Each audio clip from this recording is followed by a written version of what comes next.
Green পার্কের গম্ভীর আকাশের নিচে আকাশদ্বীপের বাউন্সার জায়গা থেকে লাফিয়ে উঠেছিলেন সাদমান। বলটাও টার্ন করে বেরিয়ে যাচ্ছিল লেগ স্ট্যাম্পের বাইরে দিয়ে। অন্তত খালি চোখে তাই মনে হয়েছে। টিম ইন্ডিয়ার পুরো দল আপিল করলেও আম্পায়ার রিচার্ড ক্যাটেলব্রো নিশ্চুপ। কিন্তু অবাক করে রিভিউ। হকাই বলে দেয় সাদমান আউট। রোহিতের চোখে মুখে যেন রাজ্যের বিস্ময় ছিল সাদমানের চোখেও।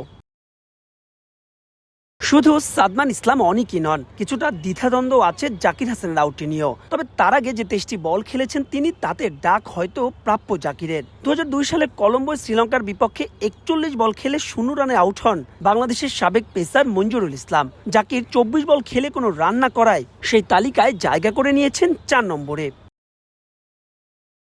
দারুণ শুরুর ইঙ্গিত দিয়েছিলেন অধিনায়ক নাজমুল হোসেন শান্ত।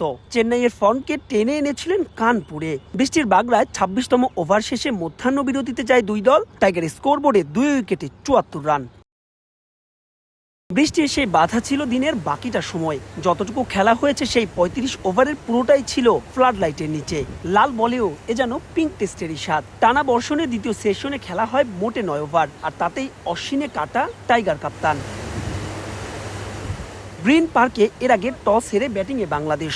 নির্ধারিত সময়ের প্রায় 1 ঘন্টা পর শুরু হয় খেলা। প্রত্যাশিতভাবেই ফেরেন তাইজুল, তবে সবাইকে চমকে দিয়ে একাদশে খালেদ। কিন্তু দিন শেষে বাংলাদেশের ব্যাটসম্যানদের চ্যালেঞ্জ বড় হয়নি বৃষ্টির বাধায়।